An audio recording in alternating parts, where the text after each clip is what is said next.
What's up, everybody? Welcome to Unscripted Access, episode number 140. You're here with your host, Nick McCandless. On this week's show, we have Anthony Ta. Good evening. And that's it. We got the two-man duo again tonight. Fantastic. On this lovely Wednesday. If you're listening to it the day it comes out, Friday, or if you're listening to it after, could be any day of the week. Could be in the future. I'm not joking. Yeah. It could be 5 years, 10 years, 15 years. It could be freaking 40-year-old middle-aged shiitake listening to this podcast and thinking, what the hell was I thinking when I said that? Me listening to the podcast with kids screaming in the background. With kids screaming in the background, my wife screaming at me. I'll be like, man, I miss those days. How do I go back to those days? Yeah, I mean, well, it's already bad enough that we're going back to, like, old YouTube videos of when we first started and just cringing at the garbage we were producing. My original... And, you know, cringing at really stupid things that were said in the past. Like, Bronson and I went back in, like, what was it, 2009, 2010? This was back when we were kind of a little high on PlayStation 3, and we thought, I want cell processing in my computer. Not realizing how much of a pain in the ass that thing was to program. Excuse the language. Yeah. So, that was one stupid statement.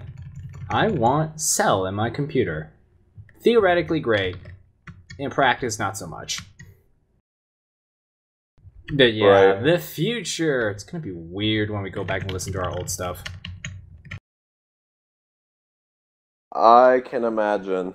5 years from now, listening to this, we're gonna be like, 5 years from now, we hunt down the frog episode and die laughing. When we get an office, we have to have a pet frog. Just because of that. We have to have a pet frog, and I need to write down what episode and at what time mark the frog went chirping. Or croak, I should say. But the future. Great. Exciting stuff. You guys are listening to the past. So, you're cooler than us. You're in the future, we're in the past. Well, anyways, let's get into news. So, Microsoft had a big conference this past week. At Gamescom 2015, Sony did not. They announced well before that they weren't going to be at Gamescom because it was so close to E3, and they're focusing on the Paris Games Show. They're supposed to be having a big presence there. Then hopefully they're doing the PlayStation Experience this year. I haven't heard anything about it, but they should be doing that again. So this just came way too close. You're talking about 3 big events. I mean, if they're doing Gamescom, you're talking about 4 events in 6 months. Like, that's ridiculous. So they kind of sat this one out. I think they were there. They just didn't have a press conference. But Microsoft did have a press conference, and they announced a few things. Obviously, it's not like E3, but they did have some pretty cool announcements. If you actually use the TV functionality of Xbox One, they will be releasing a full-featured DVR function. Sorry, I said A. They will be launching full functionality DVR into the Xbox One. So you'll be able to record television shows, movies, anything you're watching on TV, and the recorded content can be recorded onto an external DVR device. So this kind of reminds me of how with the Xbox 360, how they had the external, what was it? What did they call that format? HD DVD? Was that what it was called? Yes, HD DVD, that giant thing that only could play movies. Yes. In which the format died, and then they decided to remove functionality of that drive altogether later on. Right. But full DVR capabilities, I think that could be a good selling point.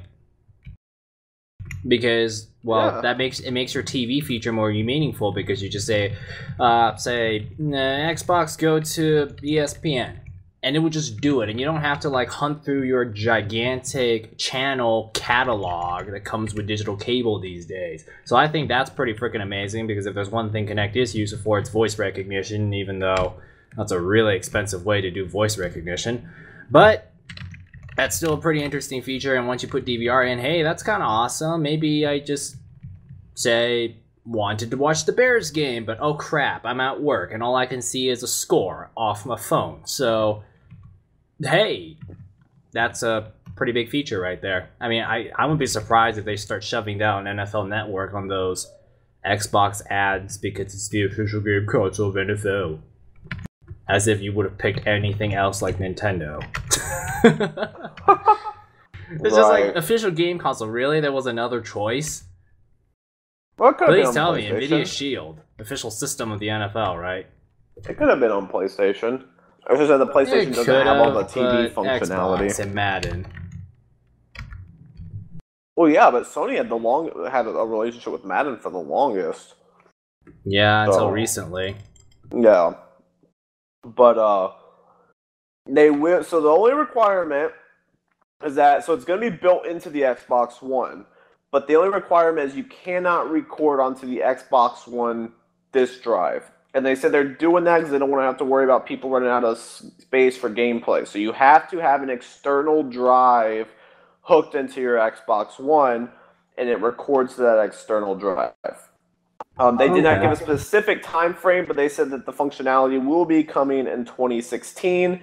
It will not require any additional fees. Okay, that's good. Pretty cool. Well, yeah, obviously the quote-unquote fee is you have to buy an external drive if you don't have one to use. It's not really too bad. It's like what, $50 or $60 for a 1 terabyte portable drive, $100 for a 2 terabyte. So not too bad if you're planning on using the DVR feature all the time. Not to mention you have a, spare backup hard drive to use, so you can use your portable drive for more than just the DVR feature. Right. Yeah, I think this is a good idea. Looking forward to actually using this, and you do not have an external drive, and you don't need it immediately. You just want it in time for this. I mean, you could use a USB drive. It just won't hold as much. Is a good time to buy external drives. I guarantee you, on Black Friday, you'll probably be able to buy like a 3 terabyte for like $70, $80. They always have crazy deals like that. Yeah, but it didn't say you have to have a portable hard drive. You could have a flash drive. I mean, it's probably not as good on the flash drive, but you could use a flash drive. You could use a flash drive. That counts as storage. Yeah, you could use a flash drive. But usually, flash drives they go up to 128. I think is the highest I've seen. They go 128, and if the video quality is really high, it could cause some problems. Yeah, not to mention, you probably will only be able to film like maybe an hour before you run out of space. And oh no, looks like you missed out. Looks like you missed the overtime clincher. Oh no, because you're out of DVR space. With 128 gigabytes, you can do a lot more than an hour. 128 gigabytes, you could probably do a solid, probably 20, 30 hours. Yeah. You can use a flash drive also. The only thing is you have to be careful about what flash drive you use. Like, it has to be like USB 3.0 and have like good read and write speeds, because otherwise it's not going to be able to keep up with the amount of data that has to go into it. The data rate that goes into it, because USB 2.0 was... It's kind of hopeless these days. I mean, especially if you're going to like start shoving 4K on that DVR feature. Well, yeah, but for now, USB 2.0 would be fine. Nothing even broadcasts over the air at 1080. It's all 720. So, some's 1080i, but most of it's 720p. So... Yeah. USB 2.0, you'll be fine. Yeah, but 2.0 is so outdated, and... Well, yeah, I mean, I'm just saying if you already have, like, a big drive and it's only 2.0, you'll be fine. But yeah, if you're buying... I don't think you could buy a drive that's not 3.0 nowadays. You still could buy a 2.0 drive, because then they could easily sell you a quote-unquote cheap 128 gigabyte drive, even though it's USB 2.0. It makes it cheaper, so it's easier to claim that it has all the space in the world, even though it is hopelessly slow at transferring all of 128 gigabytes. Right. USB 3.0, freaking amazing! It is a great leap in speed, because when you're ever transferring like 4 gigabyte files like I do, it takes forever. Definitely. And it's actually a lot more universal and usable than Thunderbolt, because I know Thunderbolt's faster, but I don't have a computer that's Thunderbolt, and neither is my laptop. Yeah, Thunderbolt is great, but it's not as widespread. It's to me, it's just a little too proprietary for my liking. It's like, I understand it's superior, and I understand that because it's Apple and there's widespread purchases of Macs that they'll be used for it, but freaking PCs too, you know. Right. There are PCs, there are game consoles, freaking USB is everywhere. So, yeah, there's that concern. Yeah. Well, moving on to more news. So DVR Yes. functionality 2016. They are coming out with a controller Chatpad for the Xbox One controllers. So similar to what we saw with the Xbox 360 and PlayStation 3 controllers, you're going to have an official Chatpad. You'll be able to use it with Xbox One or on a Windows 10 PC, and it's shipping this November. But pre-orders have already started. No pricing official yet. So, yeah. I personally have no interest in this, but I guess if you do a lot of messaging, or if you're playing like a PC game, and you're like me, and your keyboard's 15 feet away, and you want to type something really quickly, you can do that without having to get up and use your keyboard. So, you, Anthony, would you ever use a chat pad for your Xbox One when you get one? To be honest, I would have rather voice chatted instead of a chat pad. The only time I could see a chat pad you can use useful is if you play like a console MMO, like for example on the PS4 you play like Final Fantasy 14. It's an MMO, but chances are you probably don't have a keyboard hooked up to it, and it's kind of inconvenient for you to have to hunt down a keyboard, plug it into your PS3 or PS4 just so you can type. So a chat pad's kind of handy in those cases. But the thing is like, how much do people really play MMOs on consoles? No, they play it on PCs, and by then they probably have like some keyboard and mouse setup anyway. So I never really saw a use for it. And you know, if you're going to like message people heavily, message the same person heavily, you're probably already voice chatting with them. Right. Like, I rarely ever sent messages, and, you know, I can't remember the last time I sent a message through Xbox Live or PSN. Right. And people that do send me messages are, like, real-life friends, so I just give them a phone call to follow up on them. Yeah. I agree with that. Who knows, maybe they'll sell how some much of is them, this but thing? Because, like, I also thought they were too expensive. They haven't announced pricing, but if I had to take a guess, it'll probably be like $40. I think that's what they charge for the Xbox 360 one. That would be my guess, $40. Yeah, that's not worth it. I don't think they've announced the official pricing on it, though. Yeah, I would guess probably $40 is what it's going to go for. I know, I could be wrong. Oh, 35. So, yeah, that's just expensive for something I don't really see much use out of. Like, you must have like 100 friends who are trying to talk to you all the time if you're going to use something like that. Yeah. Well, it's an accessory. Accessories is where companies really like make a lot of money. Because it probably costs like $5 or $6 $60 controllers. Yeah. Well, at least with the DualShock 4, it makes a little bit more sense. Because look at all what the DualShock 4 has. Okay, so you have the touchpad, you have the light, you've got. I mean, I don't know. I can see a little bit more with the DualShock 4 versus the Xbox One controller. But can I just say that typing with the touchpad they charge because they know that all the third-party ones suck. All the third-party controllers are awful. Oh yeah. So, wait, you mean spare controllers? Yeah. Okay, I thought you meant the chat pad for a moment. Oh, no, the controllers themselves. I would never use anything but the default controller. Especially this generation. The DualShock 4 and Xbox One controllers are amazing. The DualShock 4. The DualShock 4 is my go-to for PC gaming because it's just so great. So great. So I will be playing Gears of War with the DualShock 4 when the remaster comes Blasphemy! You don't do that! But you will. I will be. Yes, I will. actually have the software that makes my PS4 look like an Xbox controller to the game. Right. So, fantastic. I can have a PS4 controller masquerade as an Xbox One controller, and the game will never know.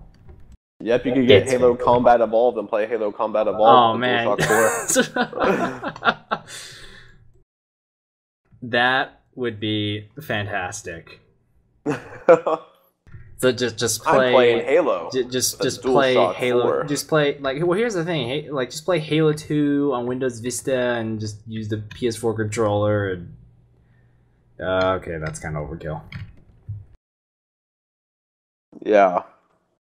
Yeah, like I play The Witcher on my PS4 controller and works surprisingly well. Actually, I'm just like, yes, don't have to use a freaking stupid keyboard mouse setup. Right. I agree. As for I can't the imagine Chatpad, playing that with a keyboard and mouse. I can see how people play first-person shooters, but I cannot imagine playing The Witcher with a keyboard and mouse. Sounds awful. I tried. I couldn't do it. Like I tried. It was like something really weird. Like you have to push down Alt and a direction button, which is the ASDW keys, to dodge. And I thought that was a really awkward hand position to dodge. So I'm like, yeah, I can't do this. So I plugged in my PS4 controller, got one of those programs, and voila, so much easier. Right. The only small confusion you get used to is the Xbox X button is obviously in a different location than the PlayStation button, so it's a little confusing at first, but you get used to it very easily. Yeah, you just basically have to imagine this is an Xbox, you're using an Xbox controller, and you just know where the buttons are. Right. Yeah, it takes a little getting used to, but yeah. But because of that, I find myself going back to, like, if I play my PlayStation 4, it's like press X. And I'll be pressing square instead. Yeah. Because I'll be so used to playing on my PC. Yeah. But you should see what happens when I play on an Xbox controller for too long, and then I try and go back to a Nintendo controller, because on a Nintendo controller, the A and B buttons are switched, and the X and Y buttons are switched. So you get really confused. So when it says Y, I accidentally push X on the DS or 3DS or whatever, and same with A and B. Like, A and B on Nintendo is easy to figure out, I can use those buttons all the time, but X and Y just throws me off like crazy. Right. But, yeah. Halo Combat. So moving on to probably the biggest announcement. Probably the biggest announcement during their conference is, Anthony, are you a fan of Halo? I am a big fan of Halo Reach. Well, for all the big Halo fans out there, Microsoft has unveiled a Halo 5 branded 1TB Xbox One bundle. Available for pre-order starting now, priced at $499.99, and it comes out October 20th, the same day as Halo 5. So what do you get for $500? Well, it is a custom Halo Xbox One. It looks pretty sick. Definitely recommend checking it out. It's like two-tone. It's all matte, so there's no shininess to it. It's all matte. It comes with a custom Halo controller as well, which is pretty sick. And then it also comes with, let's see, so it's based on Spartan Lock and the UNSC. Comes with custom sound effects from the Halo games, so just like they're doing with 360, the console has its own sound effects. It comes with digital download of Halo 5 Guardians, along with a Warzone REQ bundle, which includes a Fotis class armor emblem for multiplayer, in addition to 14 premium requisition packs. So yeah, pretty sick. It's a sick looking console. And like I said, it's a 1TB, so it's not 500. So pretty much versus the $400 bundle, or gosh, I'm getting the bundles all confused now.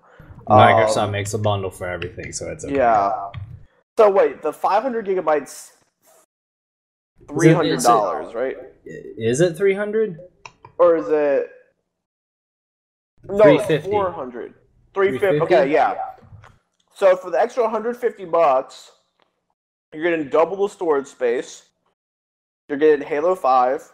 You're getting a custom console and a custom controller. And these are limited edition. And these are definitely going to be sold out because these are pretty sick. And I'm sure a lot of people are waiting to buy their Xbox One for Halo 5. Oh yeah, for sure. The thing is, though, is that for me, I just get really picky about special editions and limited editions because to me, a lot of special edition BS, especially game consoles out there, is basically nothing more than a paint job. That's all it is. You don't get any special internals. You don't get anything, exclusive about it other than it plays sound effects and look, paint job. Well, there's not much more they can change because they can't. Yeah, but they say it's limited edition, and I'm just like, I don't know. If they sell like 2 million of these limited editions, I don't think that makes. I mean, to me, like limited means should be limited, like low quantity, but everyone. Like, remember those the custom Metal Gear PS3 bundles? Like, not remember like the silver ones that you had to buy like straight through Konami's website, and they only made like 100,000 of them or something like that. I actually don't remember that. Oh yeah, like stuff that's like limited edition is like freaking stuff like the Fire Emblem Nintendo 3DS. Like that stuff you can't find unless you somehow were at the door really early, right? Or like early in the life. The Halo one, there's going to be so much of it because it's going to be a case of, well, everyone wants one, and you kind of have to be a bit fair. You want it to be limited, but you can't like cut people out. Yeah, it's probably going to be somewhere they like if they call it the holiday. Like if anything, I wouldn't want to call it a limited edition because then to me it's like, well, if it's going to be limited, you have to print it in a low enough quantity to make it limited. If you called it a special edition, yeah, I could back it up because it is technically a special Xbox One. But if you called it, like, especially the word collectors, like, I'm just like, collectors, it's like,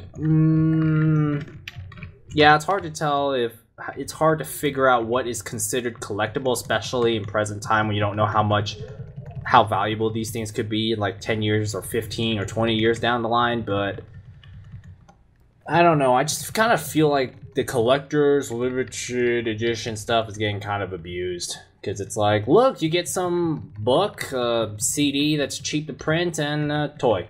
There you go. Right. If you're a Halo fan, I actually don't think that bundle right there is a bad deal. Because if you are a huge fan of Halo, like Bronson is... Oh, it's a sick-looking console. It's really sick look. I mean, like, I'm not a huge Halo fan, but the console looks nice. Have you seen the Batman PS4, right? That is a nice slick paint job. Oh yeah. And there was a Halo they did a Halo limited edition before. I think it was with Reach. Or was it, I forgot which Halo it was, but they did a Halo limited edition or something like that with the Xbox 360. Yeah, I have the Gears of War 3 Xbox 360 bundle. So it's got like the chainsaw sounds whenever you put a disc in and out. It sounds like it's like scratching up the disc. Which is probably not doing a very good job restoring customer confidence, I'm sure, because those disc drives actually did eat up the discs. Yeah. Quite literally. It's a sick looking console though. It's like red and black. It's pretty nice. It's pretty cool looking. I kind of am starting to think that these special painted consoles are becoming major overkill. Not that they're a bad idea, but there's so many of them because it's like, you've got the Destiny White PS4, you got the Forza version, you got the Halo version, you got the Call of Duty Advanced Warfare but like the Destiny system. Version, I wouldn't necessarily call that limited edition because they didn't. All it was a white PlayStation 4, and they're doing that again with like Star Wars Battlefront and stuff. So it's not. There's nothing custom about it. It's just a different color. So, whereas this is like a two-tone, so maybe not Destiny, but it's like, holy crap, this is like, Batman, special edition overkill. You can get this version of the Xbox One, you can get a Batman version, you can get a Final Fantasy version, you can get a Halo version, a Forza version, a Batman version. It's just like Uncharted's gonna get its own special edition PS4, and I'm just like, this is just basically this isn't even what you call limited edition. This is basically the equivalent of wallpaper.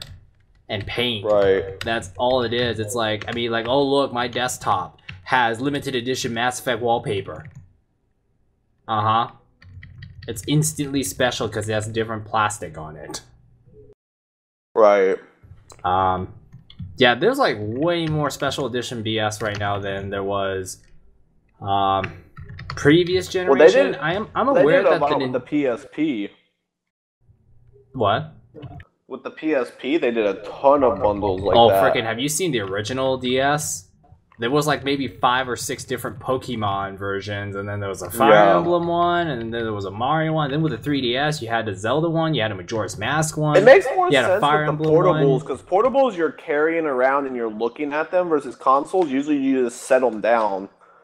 Yeah, they just sit on your cabinet. Right.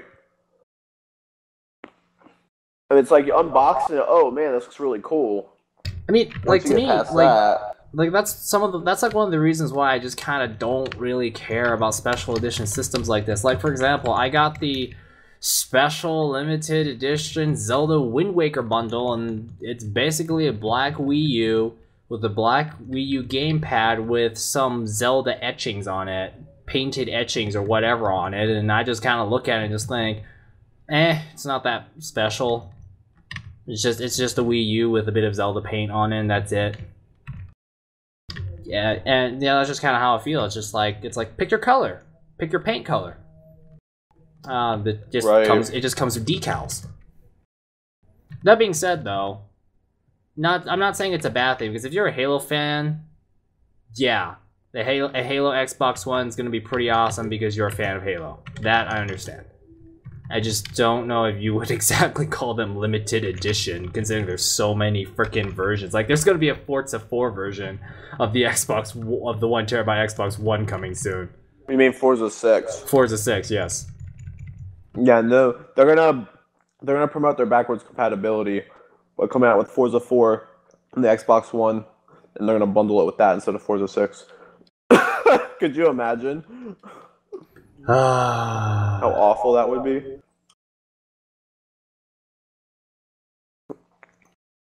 Moving along, so Microsoft announced more news. So Halo fans, this is probably gonna piss you off, not really excite you, because I don't know. Many fans of Halo were not a fan of the first one. So remember that game called Halo Wars? Yes, that it was a what did they call those types of games again? It was a strategy game. It's a strategy, yeah. It was a strategy game. So, at the end of the conference, Microsoft announced Halo Wars 2 coming out fall of 2016 for Xbox One and Windows 10 devices.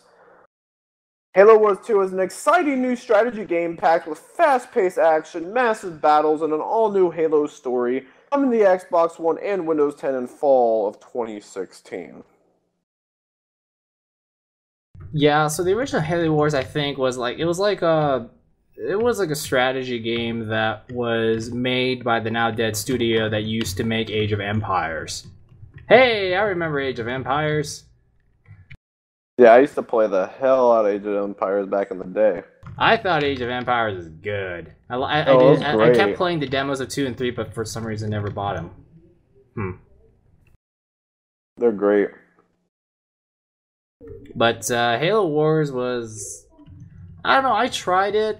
I tried the demo of it, and I don't know, it never really stood out to me, but I never really played it enough to even like have a decent opinion of it. Right. Well, Microsoft obviously thinks it's a big deal because that's how they closed their show. So, who knows? Also, well, I'm pretty sure like Halo Wars, because Halo has now become a brand. It's not really. I don't think it's really a game series anymore. I mean, they have the games, but freaking they have like freaking all this bank behind their CG stuff. They got all this media, all these books, all these shows, all these, meticulous detailing to their presentation, to the point where every time I see gameplay footage, I'm like, wow, this game looks like crap compared to their CG.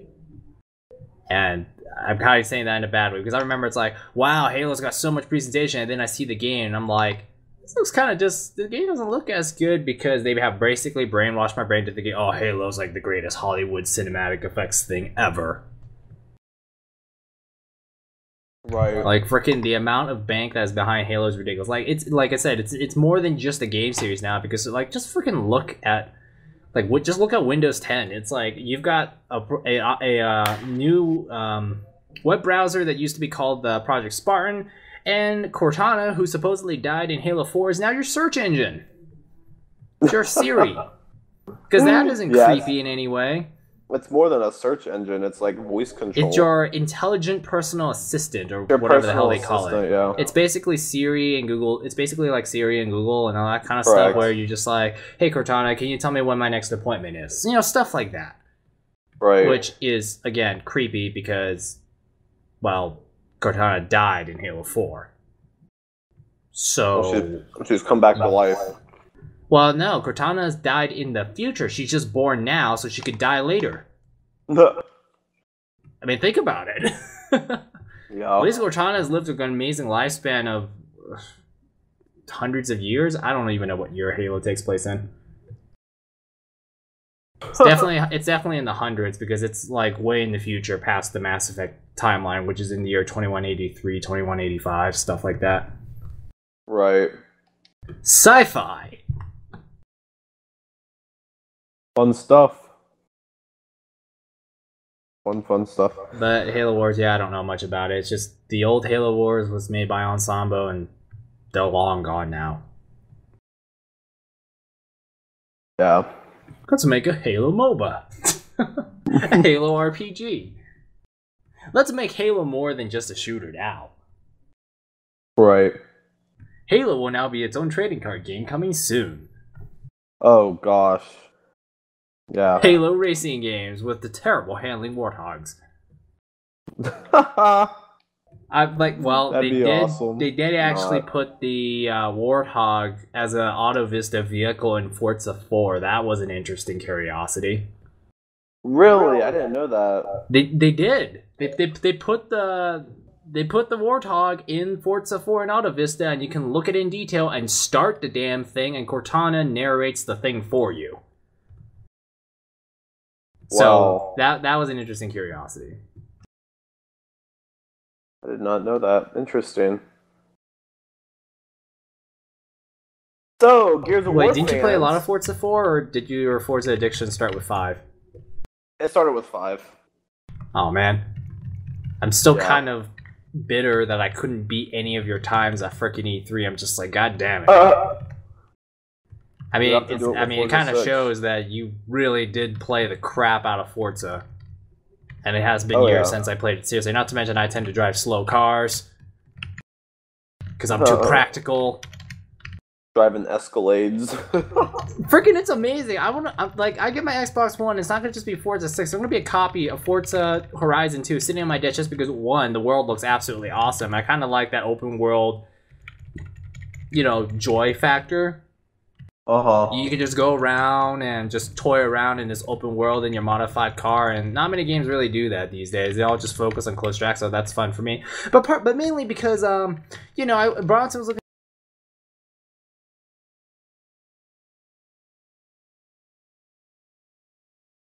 Please sign me up.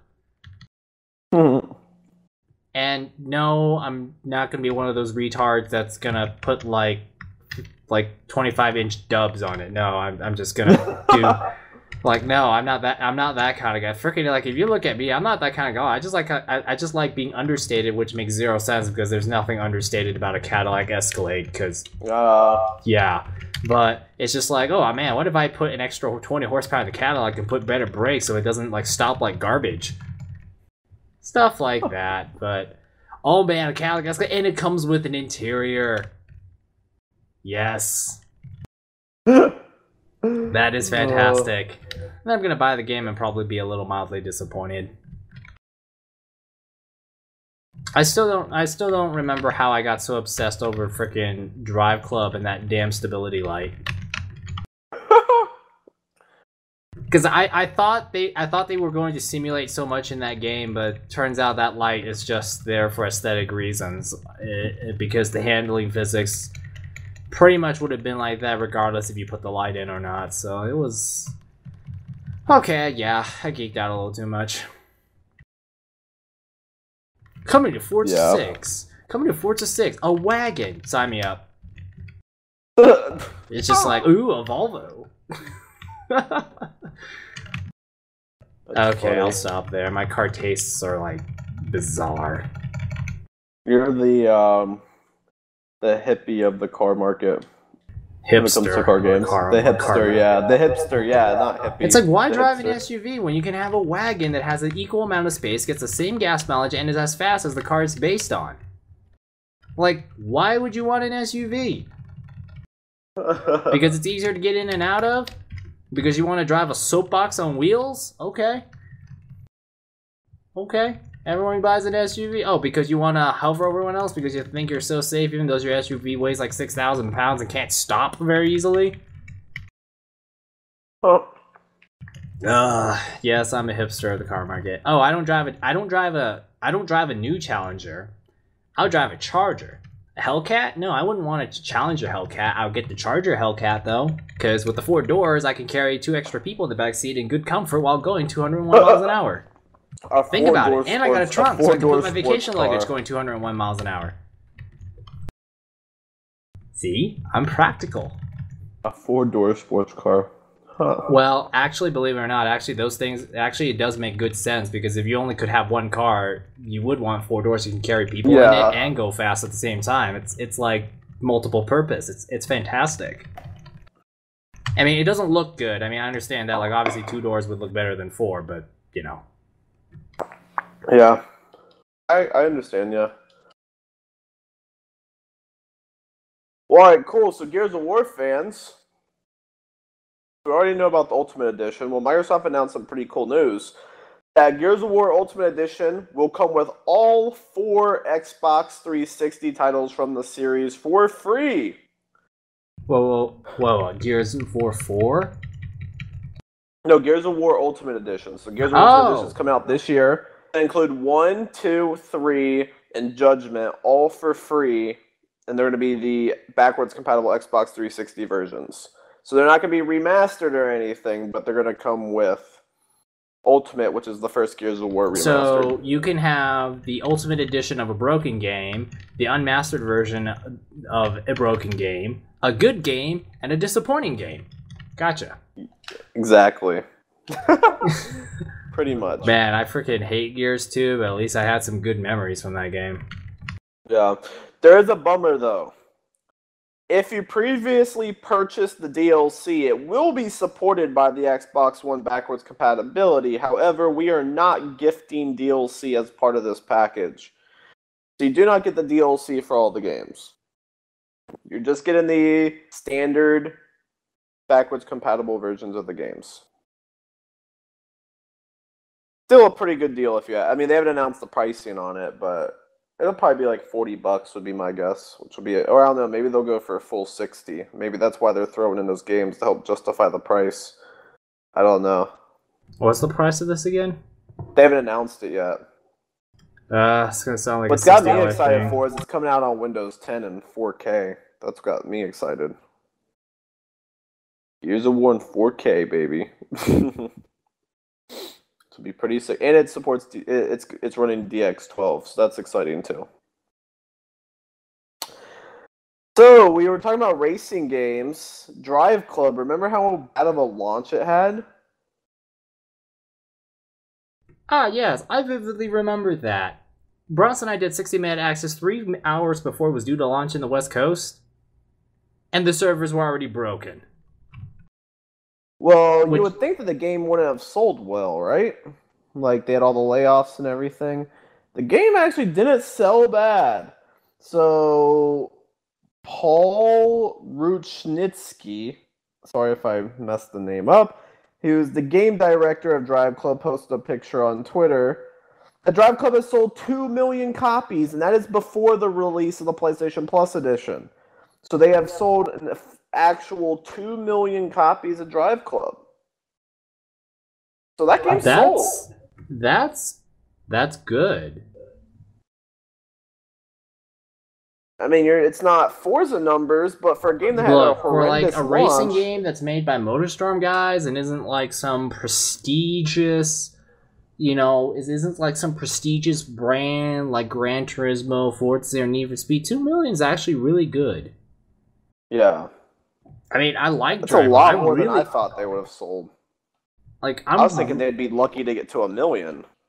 Like, freaking the way that thing botched on launch, like, man. Oh, yeah. I mean, it wasn't even like that bad of a botch because I still thought it was a kind of good game if you had the, offline it was kind of good, but you really needed the online because one of the reasons why Driveclub is good because you need that social networking aspect to... Because, like, even if you're playing by yourself, you want to connect online so you can pull other people's times and speeds. So you have this one-upmanship. Like, I freaking love these challenges where it's like, this guy got an average speed of 122.5 miles an hour through this section. Now beat it. And you would actually work hard just so you can beat that time. And you actually get some more points if you beat it. And in a way, it's a little bit like a Project Gotham where, if you drift or if you drive at high speeds or if you don't hit walls, you get points. And that's kind of cool. So, I thought Driveclub was a really good game, assuming it worked, which it didn't for, I forgot how long, like a month or two? It was like 2 good months. No, Man. I don't know. Maybe it was a month. I don't know. It seemed like forever, though. Yeah, that's not bad. It's better 2 million is really good, I think. Yeah. But still a shame on that studio because, like, I just thought... they ended up making money, but... Like, that game probably was really expensive, but... Like, probably not as expensive as Gran Turismo, but... Oh, no way, yeah. Like, speaking of which... It doesn't even come close to Gran Turismo's budget. Speaking of which, we really thought the Gran Turismo had to be announced at this E3, because it was like, well, it's going to have to come out eventually, because, like... PlayStation doesn't exactly have a racer that can compete against Forza, which is coming out every single year. I mean, granted, it's 2 different teams, but the Forza franchise puts out a game like every year. So by the time, Forza 6 is going to be the 3rd Forza on the Xbox, which means that even if Gran Turismo were to come out next holiday season, which probably is not going to happen, there would be 4 Forzas out by the time they come out with their first Gran Turismo. Gran Turismo better have the world's most meticulously, most perfectly divine driving experience if we're going to sit around waiting that long. That or Sony's just sitting around thinking their sales is going to be immune to drops and... They might announce it at this year's PlayStation Experience, which I think may make a bit more sense because at E3 they're trying to sell it like a party. Because you know how Sony's been doing their press conferences like a party, trying to get all the crowd excited, giving them free beer before it starts, and getting them stoked for stuff we haven't seen in ages, and Final Fantasy VII Remake, and The Last Guardian, and, Uncharted, and get everyone cheering. Like, do you think that audience is actually a car audience fan that cares about whether the camber of the camber on the alignment of the front suspension matters to them? Probably not. But you could do PlayStation Experience. PlayStation Experience is in Vegas, though, so I'm pretty sure that's a big party, too. Yeah, well, it's probably a big party, but at least it is PlayStation specific, so they could actually talk about Gran Turismo. I mean, Gran Turismo sells a lot, believe it or not. It's just, well, people don't talk about it, they don't hype about it too much, and yeah.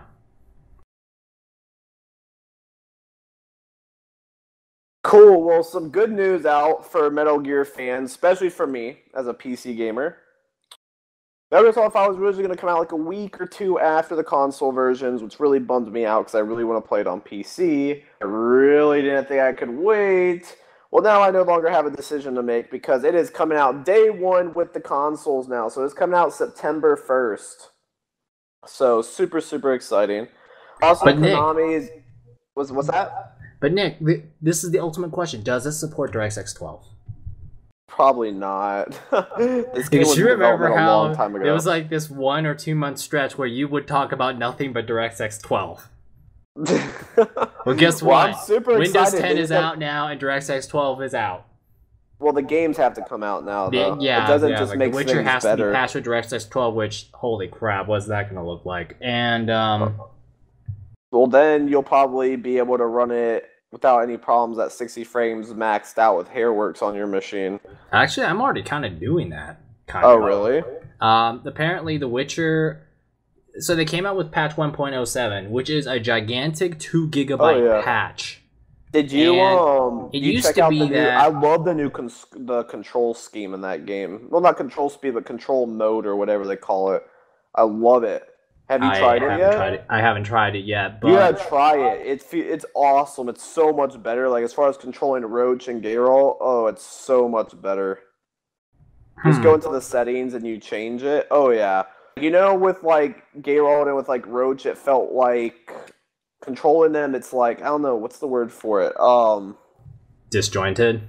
It's not. Yeah, it's like not as fluid, disjointed. Well, it completely fixes all that. It's like they give you the option so you can choose which one, but you gotta. Yeah, it's so much better. Feels a lot more responsive. I love it, especially when controlling Roach. It makes a huge difference. Yeah, you should try it out. But yeah, I believe they already said that they're gonna do DirectX 12 for The Witcher. Same with Batman. But Batman was a disaster. That game isn't even for sale on PC yet, so that probably will never happen now. It was on sale for PC. Yeah. Then, which is funny because it was just like, get Batman for free with the purchase of NVIDIA graphics card. Oops. Yeah. Well, at least you still get the game because you have a code. If you have a code, you can still get it. You just can't buy it. Yeah. But my guess is that Witcher 3 will probably get patched with DirectX 12 support. Oh, it will. Probably when they come out with the big their big expansion comes out like November. That's like their first big expansion. So that's I would suspect that's probably when they'll have the patch for DirectX 12 around that time. Yeah, but with patch 1.07, which is this gigantic 2 gigabyte patch, like before that, I couldn't run the game with Hairworks on because, like, what was it? Like, I think there was like some bug in the game where I turned the textures to max, and the game would look all blurry and everything looked like muddled mud in the distance, and I'm like, this is supposed to be a graphical benchmark. Any of these issues. I don't know what happened, because what I discovered about a couple weeks later was, I don't know if a patch did this or if I was stupid or if I was blind, but I noticed my texture quality was set to low, and then when I hit it on high, everything looked amazing. I'm just like, whoa. Now I totally understand why everyone thinks this game's amazing, but I could have sworn that I hit the ultra button and the game just looked like mud. But that was when the game first came out. But I also couldn't run this Hairworks. Is by far, I mean, it's the best looking game to me this year so far. Oh man, have you checked out the water when you sailed out to the Skillian Isles? I'm like, damn, this is some impressive water. Skellige's, oh my gosh, it's so beautiful. It used to be I couldn't use Hairworks because it would just knock my frame rate down to like 15 or 20 frames a second. It was terrible. Hairworks is a stupid gimmick, and it just eats frame rate like crazy. But with 1.0, and obviously my game also kept hiccuping constantly, and I couldn't tell if it's because of my hardware or if I didn't have enough CPU power or if, you know, if my memory is being a bottleneck. I don't even know what happened, but I had to lock it to 30 frames per second and kick the VSync on. After 1.07, I could actually put the cap up to 60, and as long as I have the VSync on, it actually didn't stutter as much, and I could turn on Hairworks without the frame rate plunging off the cliff. So they optimized it. And yeah, Hairworks. Look, you know that trophy of that griffin you slayed at the beginning of the game? Right. Oh, check out all that Hairworks and how the hair flows so perfectly, all those fine strands of hair as you ride Roach across Valen, whatever. But Hairworks, it's a gimmick. If anything, I don't even remember if I still have it on or off. If it's on, I kind of think the gimmick is worn off because I don't notice anything anymore. If anything, I'm more fascinated by how beautiful the Skillian Isles are, the water effects and the city of Novigrad. Like, the hairworks just doesn't come up on anything as far as my list of most prettiest things about that game. Yes, right. because this game is so pretty, I just want to talk to you about hair. Says no one. Oh, there's a package. 1 second. While Nick is doing that, I'm going to keep talking about The Witcher 3. Yeah, I don't know. Like, they keep saying, like, The Witcher 3 has, like, great post-launch support, and I can kind of see that, because they keep putting out patches where it's like, oh, hey, we're going to keep supporting this game. We're going to fix it, because that game bugs up like crazy. If anything, if there's one problem I still have with that game at the moment, it's that it likes to keep crashing for some reason. It keeps crashing when I'm in the city and I walk along and it crashes. I start a dialogue conversation and it crashes. Oh, the next story cutscene sequence starts and it crashes. It's like the game still crashes and annoys the crap out of me. So that's something they still need to work on, and I'm pretty sure it's not my hardware, because with the exception of the motherboard and operating system, this thing's pretty much running like a fresh new computer anyways. So, yeah. Yeah, I mean, The Witcher 3 looks amazing. Like, so good. Like, amazingly good. Best looking game that I've played this year. Best looking game I've played ever, thinking about it. It looks that good. So good. I mean, keep in mind, I am playing with a super high-end PC. It's just, I still haven't got my 4K TV. I was expecting to have my 4K TV by now, but a couple things have changed. But I should have one later this year.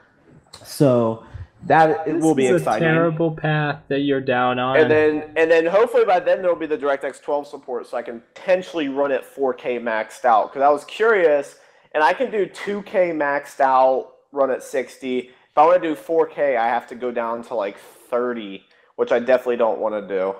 Maybe if I turn frameworks off, though, hairworks off, I might be able to do almost.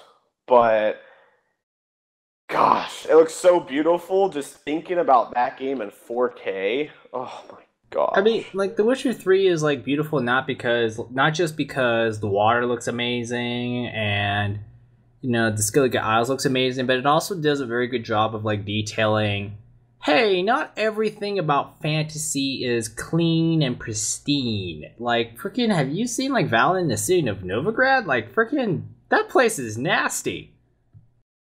Just dirt, and like, if you're not in the wealthy area, if you're down in the lower parts of the city, it's like, oh my goodness, it's like dirt and mud everywhere. Right. And then you go up to Kaer Morhen and you're just like, ooh, clouds.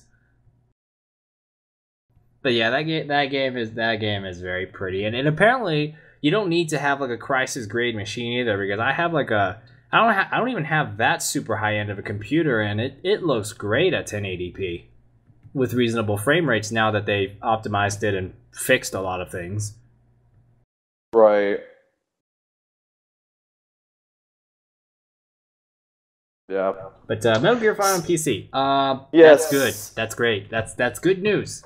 Because it used to be. So what do you? Well, let me go over the specs first, and then let's see where you're possibly going to be purchasing it. So this game will be requiring obviously a somewhat decent PC, as you could have predicted, because the game looks outstanding. So the minimum specs, you have to be running at least Windows 7, and it has to be a 64-bit operating system. Processor, Intel Core i5-4460, 3.4 gigahertz or better, quad-core or better. Memory, 4 gigs of RAM. Graphics, GTX 650 or better. So DirectX 11, has to be a DirectX 11 card or better. 28 gigabytes of hard drive space and DirectX 9 for the sound card, blah, blah, blah. Recommended, Windows 7 or greater, 64-bit. Processor i7-4790, 3.6 gigahertz or better, quad-core or better. RAM, 8 gigabytes. Graphics, GTX 760. DirectX 11, obviously. So yeah, So for me, that's easy. Not I'm a little problem. concerned about the CPU requirement. The video card doesn't seem that demanding. 650, like that's like cheapish stuff right there. Well, that's minimum, yeah. Yeah, and even then, a 760, that's a bit old. Like a 760 is like that's not really too, and that's not asking too much. The processor I'm a little worried about. Like they keep listing the 4000 series, which is Haswell, which means your processor has to be like a year or newer, which doesn't make sense to me because, if you want to know one of the many recommended. Things, yeah, well, even then they say like it's the 4000 series, which is like the Haswells, which has only been out for like a year and a half or something. Yeah, see, this is one of the things about PC gaming that's just it's a major headache. Is that it's like you need, for example, I say Intel Core i5 4400 or better. Does that mean that my i7 3700 is inferior because it's a lower number, so therefore it's inferior, even though it is a lot faster than an i5 4450? Like, freaking numbers are hella confusing. And Intel makes like a bajillion chips, so it's I think they're just saying that it needs the performance of that. Yeah, which for PC gamers now they have to look up if their processor runs it at all or not. It's like, this is the joy of having a PC recently and putting a lot of money into it. It's like you have an i5, but you don't know, like John's system. Like John's system has an i5 2400. The minimum specs ask for an i5 4450. So it's like, okay, so the minimum specs is like 2 generations newer, okay, but then it's like a 400 series. John's is a 2400. The one they're asking for is a 4450. Does that mean John's computer is too slow to run Metal Gear? My guess is, if it is, it's only slightly. I don't know. This kind of stuff just... even my brain hurts thinking about this. Yeah, the GPU is very modest, but the CPU is pretty decent demands. I mean, considering that you're trying to run the 4790 is the highest. This is Metal Gear. That's the highest end 4-core you can get, the quad-core you can get right now, right? The what? The 4790, that's the highest end. Oh no, right? Well, I think if you're looking for absolute performance, yes, but they launched a new generation of quad cores, so yeah, it's hella confusing. Got it. I haven't even looked at the damn charts. They make like 30 or 50 different processors for laptops, so I'm just like, my brain just hurts right now. Like, I can't even figure out their damn naming scheme. What's the difference between an MQ, HQ, and... I don't even freaking know anymore. Okay, one of these means something. Sometimes a letter change could be something as stupid as a different socket, and then I'm like, okay, so if it says HQ, that means that it comes with Intel's Iris graphics processor, right? Nope, not all of them have that. So it's like, what kind of freaking stupid naming scheme is this? Oh, and here's the other thing too. At freaking Best Buy, they're like, yes, this desktop comes with an Intel Core i7. Ooh, so that means it's a quad core, right? In a laptop. 4500, not bad. Which means it's a Core i7 that's low voltage, so it only is a dual core. So basically, you're buying a Core i7 that runs like an i5 because of the U, which means low voltage. What kind of BS naming scheme is that? Frickin', that got me so pissed off when I was laptop shopping last year. Just like, I can't figure out these damn naming schemes. Like, the numbers itself is confusing as it is. Okay, at least the first number, that like 4,000, 5,000, 6,000 stuff, at least that denotes the generation. After that, yeah, good luck. Good luck. MQ, right. HQ, K, this, T, that, and freaking, like, I actually, like, know a fair decent amount about computer parts, and even then that damn processor chart makes my brain hurt. And then Nvidia, it's just like, holy shit, like, they rebrand some of their stuff.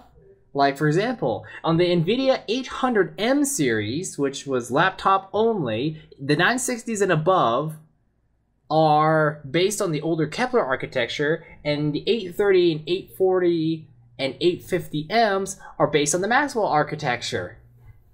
Yeah, so they would have different architectures in the same family line. And sometimes you have a GeForce, like, what is it, a GeForce 760M? Did you know that there's like maybe 2 or 3 different chips used for the 760M? With performance differences? Like, oh my goodness. That's like saying, I want, it's just, oh. It's like going to Outback Steakhouse, you order a steak and there's actually 3 different hidden versions of the steak and they don't tell you about it. Well, technically, there's 3 different. I think there's 3. Well, there's 2 different ways you can get it cooked. I know, but at least you know about it. In the case of Nvidia, it's like you're ordering a steak, and there's 3 different versions. You just don't know which one you get. They all taste slightly different, although they claim it's the same steak. Think about it. A steak you can get like rare, medium rare, blah blah blah. But they have 2 different ways of cooking it too. Like you can get it like wood fire or like their regular. Yes, but at least they tell you. Nvidia is just like, we're doing it 2 different versions, and we're not telling you, and there's a performance difference. But it's the exact same name. It's like, oh, PC gaming makes my head throb. Yeah. Okay. But Metal Gear on PC. That's good. If it supports an Xbox controller, I'm all set for that. I'll just have my PS4 controller pretend it's an Xbox One controller and all will be okay. Yeah, really interesting to see how much that game can look better than the console versions. Because do you remember that demo they showed when they at E3 during the Microsoft conference? Oh, yeah. That same conference after they unveiled the Xbox One? Yeah. Freaking, I thought I was looking at CG. And then they panned the camera. Insane. And then I realized I wasn't looking at CG. I was looking at actual gameplay and it blew my mind away. Because that view is like, to me, that's next gen right there. Right. It isn't just some step forward where, oh, everything looks slightly sharper. No, like that view, I thought I was looking at CG, but it flat out wasn't. That right there is next gen. It's kind of like what Metal Gear 4 did on the PS3. Like, freaking, you're rendering 2 cutscenes at the same time. Well, it's not like 2 cutscenes. Like, the left screen, you were playing a game and you're shooting a Gecko with a giant friggin' laser gun, and the right part of your screen was a cutscene. Which actually may explain why you need such a powerful processor, because if you're going to render 2 cutscenes at once, good luck. If you're going to do all that physics at once, good luck. Yeah. Your computer's going to cry. And obviously, when you have that much going on, you can't use 3 gigs of RAM, you need more, so hence 64-bit requirement. But this is going to be exciting. It comes out September 1st, right? Yep. Oh my goodness, that's less than a month away. I know, this year's just... Like, by the time I get back from Canada, that game will be coming out in like 2 weeks. Like, 2 weeks after I come back, that game comes out. I'm just like, oh my gosh. Time is just flying. Like, I looked at my phone today, and I'm like, why does my phone say it's August? It is August. I was like, it's freaking August already. What the hell? Nick, 2 months ago, we were almost about to head out to E3. I felt like I just came back from North Carolina for Christmas. I thought I just came back from Los Angeles. It's insane. Oh my god, time flies by. Which means PAX is less than a month. For those who are going. I know, not as much enthusiasm because none of us are going. Yeah. Those tickets sell out like crazy. Insane. It's August already. And guess what? It's gonna be the end of the year soon. And guess what? We're gonna all hate each other. Because, sneak peek everybody, Bronson doesn't think The Witcher 3 is that great. but he thinks Batman's the greatest thing ever. And after what he deems is the atrocity that is Dragon Age winning Game of the Year, he will not let The Witcher win #1. Well, the problem is we have half the staff right now has like freaking like this is the thing. So I already told him, I was like, I don't care what he says. If at the end of the year, and this could change, we still have Metal Gear and a bunch of other games. Yes. But if at the end of the year we have 3 people saying The Witcher 3 is Game of the Year, it's the Game of the Year. You have half the staff going for the same game. There's no argument on Earth. If half the staff has the same Game of the Year, that's the Game of the Year. It could be a stalemate if it's half and half. But that's them trying to take it out. He's not gonna have the same Game of the Year as you, and you're not gonna have the same Game of the Year as Tori. Like, I know Tori and Steph, there's no way. Like, I know their tastes. They're not gonna have the same taste. So, I don't know. There's a lot of, Metal Gear is still coming out, and Bremen's obsessed with Metal Gear, and I love Metal Gear. So, there's still a lot of other games to come out, but we'll see what happens. But Anthony, if you could bring any Wii U game to the PlayStation 4, Xbox One, and PC, what would it be? Because there is a game that used to be exclusive for Wii U that was coming to PS4, Xbox One, and PC. Have you heard about this game? Is it Bayonetta? Bayonetta would be a great game, wouldn't it? But it's not. I'll give you a hint. It was a launch title. Man, I am not familiar with the beginning of Wii U's launch lineup. Well, Ubisoft has announced that Zombie U will be coming to the PlayStation 4, Xbox One, and PC, but it will not be called Zombie U. It will be called Zombie without the U. I think it's a little too late now. It would arrive digitally on August 18th. The new port is being developed by Straight Right, the same team behind the Wii U version of Deus Ex Human Revolution Director's Cut, and is said to have been optimized for PS4, Xbox One, and PC to bring gamers to a new level of horror. Guys, it's too late. It's too late, guys. Just stop. The zombie craze kind of died down a bit now. You're too late.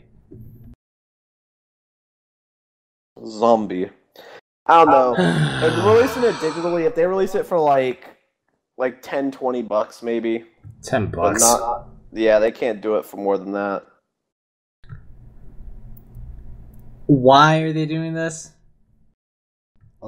I don't know what to say. Probably because whatever their deal with Nintendo expired, and they're like, hey, maybe we'll make a little bit of money doing this. The why did it... I don't know what to say. Coming out August 18th, so there's nothing else coming. This is a weird time. It's just like, yeah, let's put out zombies in the middle of summer. Who knows?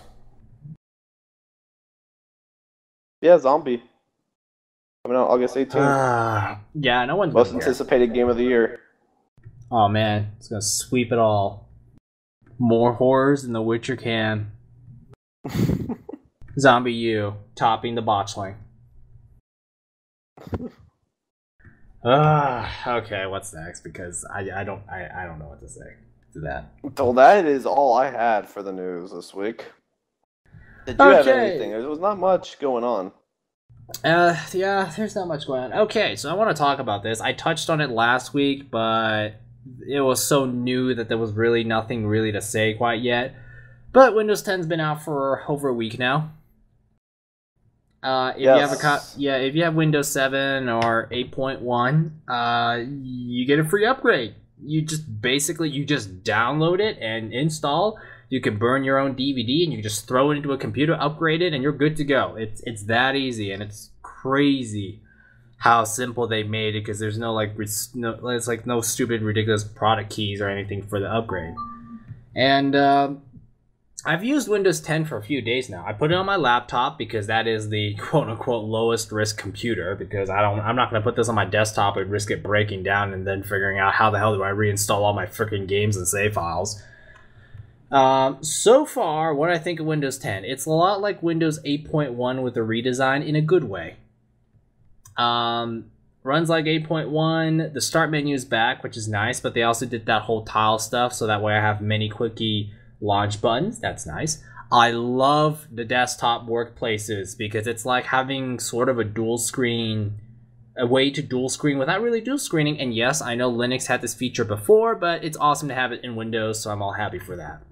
I don't know how you shut off OneDrive because I don't really need that. And for some reason, Windows 10 likes to keep asking me to give permission to use my location. I don't know why I need to give them that to use frickin' Cortana. If anything, there's like a lot of... It's just a lot of...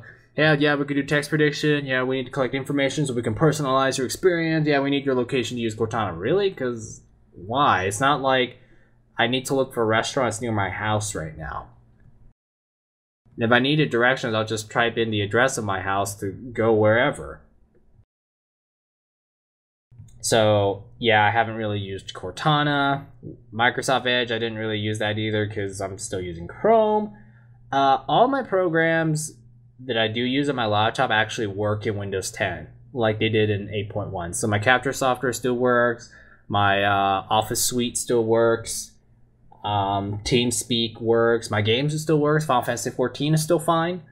No games that have DirectX 12 yet. So...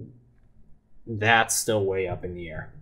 Probably. Yeah, so I set it up on my machine as well, but like it's not my primary computer. I mean, I played around with it for a little bit, but it's just my PC gaming machine. So I mean, I haven't had any issues, but I'm excited DirectX 12 is here. Now I'm just ready for the games to be here. It's going to take a bit of time. Hopefully we'll see some games. Yeah. Hopefully we'll see some games that get patched, and they're not going to fully support it. To really take advantage of it, they have to be built from the ground up. But there's games coming out this holiday season that are going to be using DirectX 12, and then probably next year is when we're going to see games that are really being built from the ground up for it. And then we will see if it's the magical unicorn desk they've been hyping for a while now. Right. Problems with Windows 10. It might screw up your computer. This kind of is expected every time they come out with a new operating system. They do a bajillion compatibility tests, but it still doesn't solve for everything. And it like can make your computer do weird things. Like for example, Bremen's tablet, like he's really pissed off right now because he tries to put his tablet into sleep mode, which would usually work, but it would keep randomly waking up 1 or 2 minutes later, which kills off his battery, so he can't use his use his tablet on the go. So I'm trying to figure out what's causing his laptop to wake up constantly, and it never did this in 8.1, but it did it in 10. And then there was, my dad's computer. He updated Windows 10 via online, and it broke his registry. So his computer was effectively kind of useless. He somehow managed to get System Restore to put his computer back to 7, which I think is the only time I've ever heard of System Restore fixing something.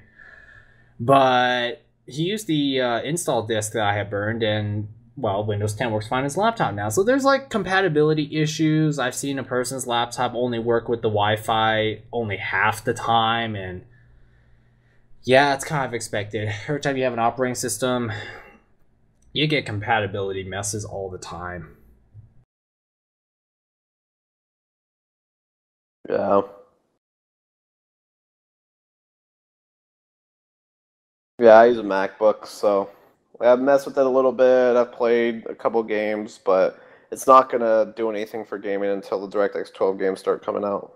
I mean, that's like the biggest reason I would use 12 is because, hey, maybe my 840M DirectX 11 card can get that 10% boost because it has some DirectX 12 feature capability, is what I heard. It's not 100%, but I heard that if you have a DirectX, I mean, I think you said that if you have a DX11 card, you can still get a little bit of the benefits. Well, your 970 fully supports it. Yeah, but I mean my laptop, which has a DX11 card. Yeah.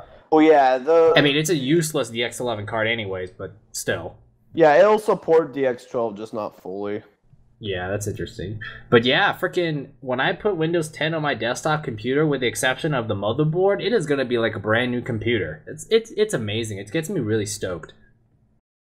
Yeah, and then because I have upgraded so much in my computer that it's not really the same thing as the day I built it.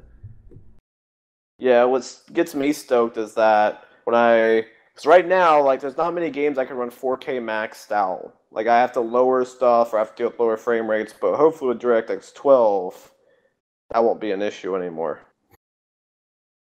That's what gets me stoked. 4K.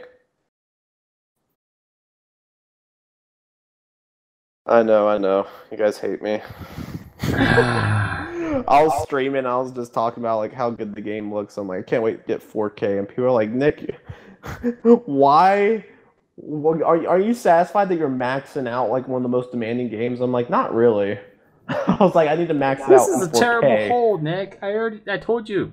This is a terrible path. Stop. Well, there has to be a limit, $3,000 right? beast is already built, man. He's already alive. There's no going back now. Crap. I'm just glad that I just have a limited budget to stop myself. Yeah. Like, and I'm glad my case is as lame as it is because I can't put a second graphics card in there. But yeah, so Zombie coming to Xbox One. Oh man. Wait, we already. Wait, I've already started thinking about getting a. Wait, I was talking about Windows 10. Crap, what did I talk about? Windows 10. Well, yeah. Well, see, the thing is, I'm starting to think that because I've got a mid-tower case. I mean, it's a big case, but it's technically considered mid-tower. I'm starting to think I might get a full tower though, because I feel like at some point I'm gonna end up with a third card. Okay, that's it. Just stop.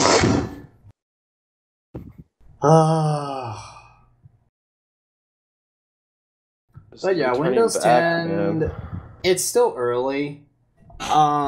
Basically to me, Windows 10 so far is it feels like Windows 8.1 with a redesigned interface and likes to ask me questions about enabling location, collecting information for personalization features, and it's basically well, hey, at least the start menu's back. The start menu is back, and actually it's a really nice blend between 7 and 8.1. I think it's great because you still have the old-fashioned start menu, so you have all your programs right there. That's very easy. But you also have all these tile buttons to the side, so you can just drag all your frequently used programs and games into that area. So you just hit the start button, click the tile, you're ready to go. And I think that's great. But again, that's an interface thing. I can't figure out what the big deal with this operating system is besides DirectX 12 because I'm not seeing anything new.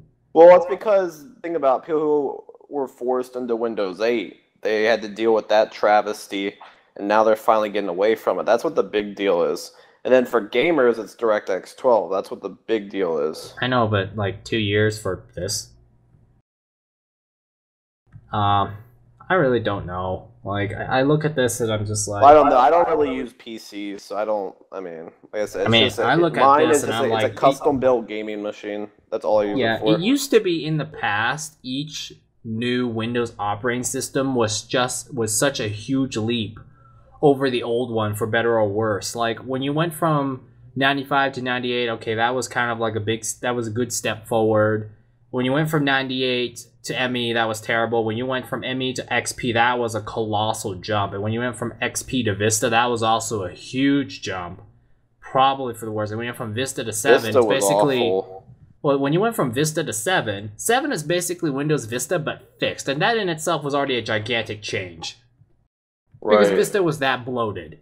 And when you went from 7 to 8.1, it was basically Windows 7 with... It's basically an amplified Windows 7, which is not good. I mean, it's okay. I mean, I don't think 8.1's that bad, but... it's not too great either. And now you have 10, which... Well, it was free, so you can't complain about it's free. that. Yeah, you can't really the only complain. thing that excites and honestly, me if I get a about free 10 operating system that makes my games run like significantly faster on my desktop, okay. Yeah, that's the only thing. That's the only reason why I even care about Windows 10's DirectX I'm pretty 12. sure that's the only reason why gamers would want to care about Windows 10, because Windows 7 was that good. Right. Okay. So that's the Windows 10 news. We'll probably see if... I mean, it's free, so no biggie. But whether the upgrade's actually worth it, it can't hurt to just do it anyways. But not sure what the benefits are so far. Yeah, unless you really dislike Windows 8 and you're stuck on Windows 8. Yeah, if you're from Windows 8, going to 10, just do it. If you're coming from Windows 7, let's just say I'm not really seeing much reason to put my desktop from 7 to 10 quite yet.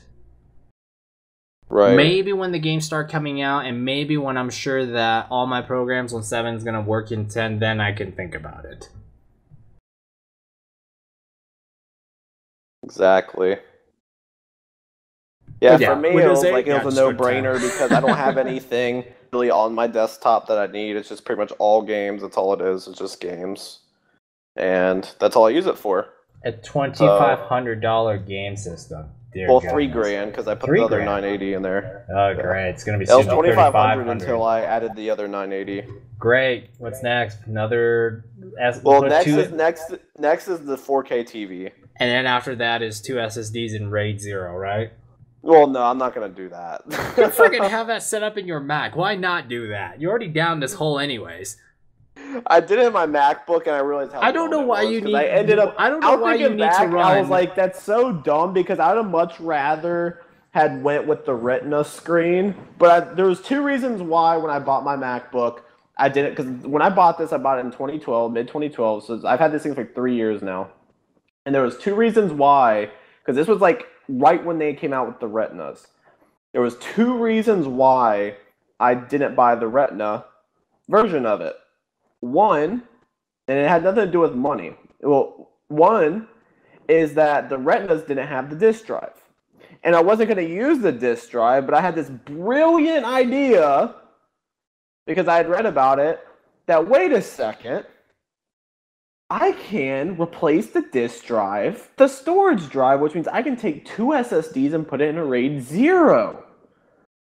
Which is exactly what I did. As if an SSD isn't fast enough. And it's completely ridiculous because it's like you don't even notice the difference because the SSD's fast enough. So my MacBook has 2 256 gigabyte SSDs, so I have pretty much 500 gigabytes of solid state in here. But it's set up as a RAID 0, so they work together. So that was the first reason why. Completely ridiculous, dumb reason. The second reason is actually a legitimate reason.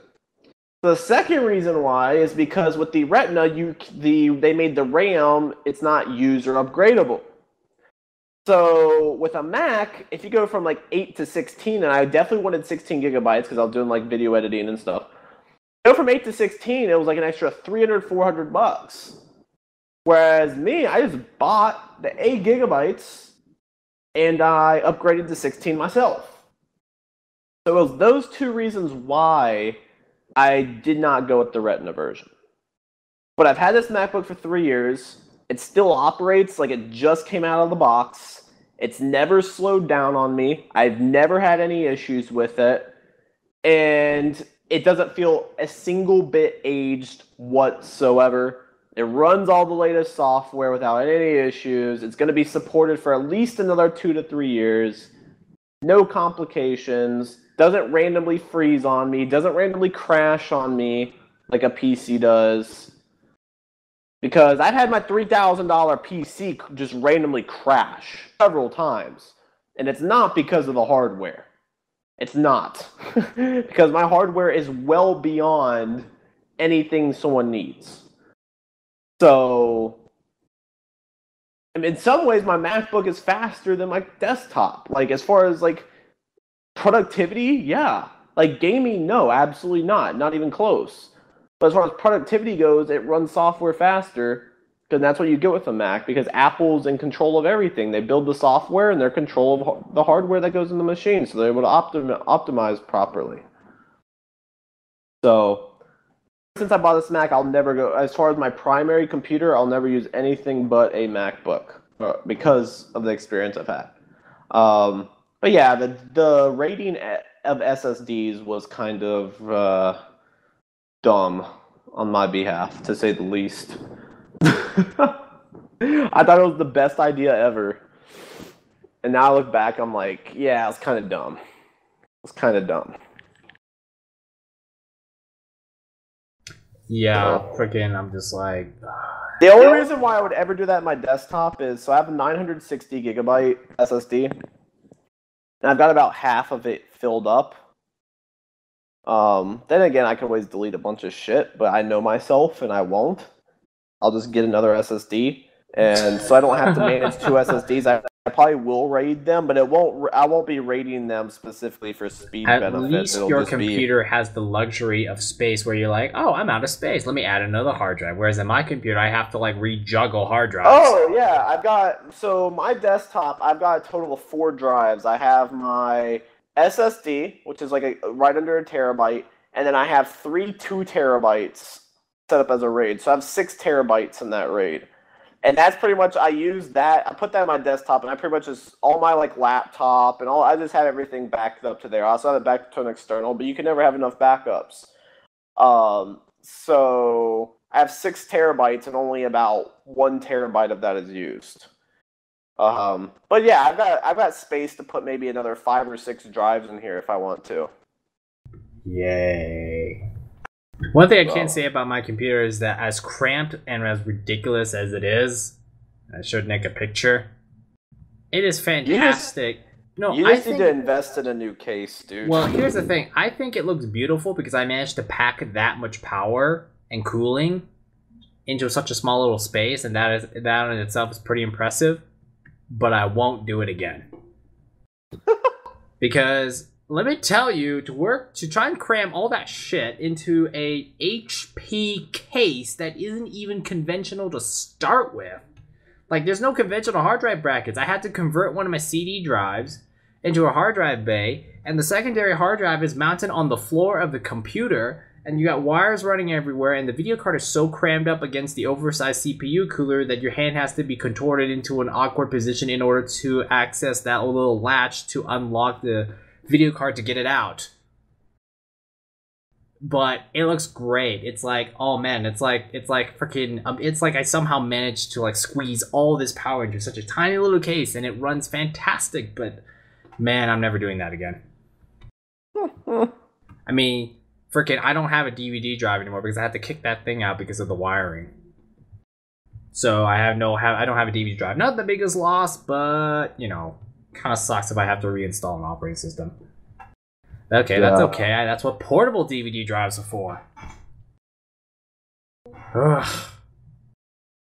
Well, you can just do it off USB. I could, yes. Yeah. That's what I would do. That's a lot of computer talk right there. Windows 10.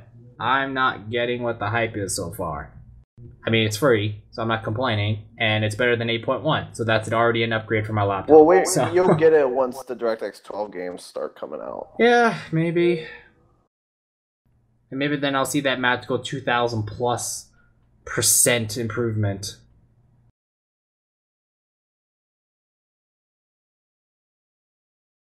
It's like freaking going up to a car and say, "Hey, plug this thing," and your car magically gains 100 horsepower. It's like too good to be true. Or maybe everyone was too lazy until now.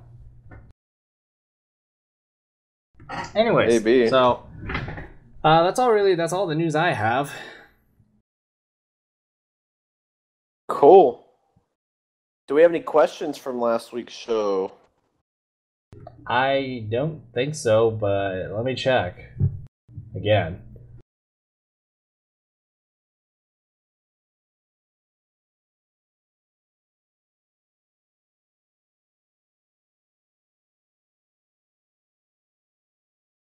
Let's see. Nope. Come on, guys. We're gonna get shut this time. You guys better comment on this one, okay? Yes. Now we'll go ahead and put the disclaimer out there that I will not be hosting Unscripted next week, or I will be doing it the week after, I think. Because let me look at the schedule here. So I get back the 16th. Yeah, so, okay, you guys are only going to miss me for 1 week. You guys can handle that. So I will not be hosting Unscripted next week. I will be in Toronto, Canada. So to all of our Canadian listeners, I will be in your home country. Isn't that? Yes, I will. It's fantastic, eh? And now Canadians will hate me. Yeah. So I'm going to the lovely city of Toronto. I'll be there for I'll be there for 10 days. I will be in Toronto when you guys are listening to this, unless you're listening to it after I come back. I have an early flight tomorrow morning, which means after this podcast, I am finishing up the little bit of packing I still have to do, and then I am going to bed. Because then I have to take an Uber to the airport. And I'm not flying out of John Wayne, which is right around the street from my apartment. I'm going all the way out to LAX because if I'm flying, and especially if I am not having to pay for the flight, I'm going to fly direct. And I cannot fly direct from John Wayne out. I had a layover, so I was like, okay, I'll just take a long Uber ride all the way to LAX, and then I will catch a direct flight. So, through traffic in the morning, I'm probably going to be in the Uber for almost 2 hours. So, pray for me, guys. And pray for the past. It's already happened.